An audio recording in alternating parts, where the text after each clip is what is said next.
ka na ika'y mawiwili. So mga par, tila tinanggap na nga po ng Japanese monster Naoya Inoue ang offer sa kanya ng kamalmahalan Turkey Al-Sheikh para mapalaban ito sa Riyadh season ng Saudi promoter. Nagkita kasi muli mga idol si Inoue at Turkey Al-Sheikh sa Middle East para isettle ang kanilang pinag-usapan sa unang paghaharap nila sa Japan. At ayon sa mga reports mga idol, opisyal na daw tinanggap ni Naoya Inoue ang offer sa kanya ni Turkey Al-Sheikh na 15 million US dollars o halos 3 billion Japanese yen sa pera ng Japan. Hindi pa malinaw mga idol kung isang laban lang ba ang 15 million o dalawa, pero kung sakali mga idol na isang laban lang ang 15 million na bayad kay Inoue, talagang gagawa ulit ito ng history sa boxing sports bilang kauna-unahang boxer na galing sa mababang dibisyon na nakatanggap ng pinakamalaking bayad sa isang laban. Wala pa nakagawa ng ganitong bagay mga idol. Sobrang laking purse money ang 15 million para sa isang super bantamweight fighter lamang. Nagpapahiwatig lang talaga ito mga idol na si Inoue talaga ang tunay na face of boxing sa lower class.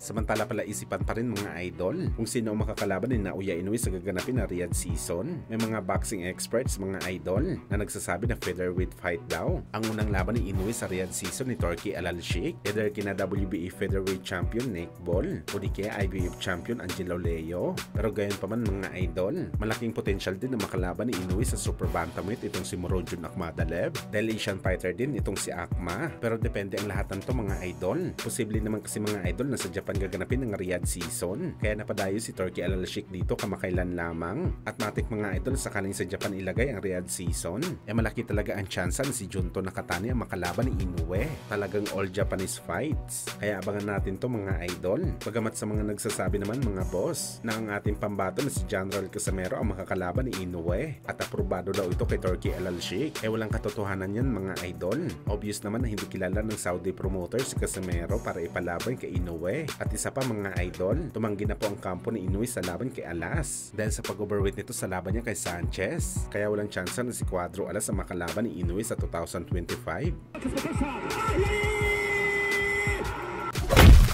Sa kabilang banda naman mga idol, marami nga po ang nag-share sa social media ang pagturo ng ating pambansang kamao Manny Pacquiao kung ano ang tamang pag-shadow boxing sa training ng isang boxer. Kung saan sa video nga po ng MP Promotion President Sean Gibbons, pinaliwanag ni Boss Manny mga idol ang tamang pag-shadow boxing para ma-improve daw ang suntok ng isang boxer. May gumagawa daw kasi ng shadow boxing na wala namang purpose. Makikita natin mga idol sa footage. Malupit pa rin talaga ang bilis ng mga kamay ni Pacman kahit 45 anyos na ito. Wala tayo nakikita ng mga active boxers sa ngayon na ganito kalupit mag shadow boxing kagaya ni Pacman.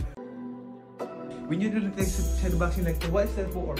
When you shadow boxing like, woo, woo.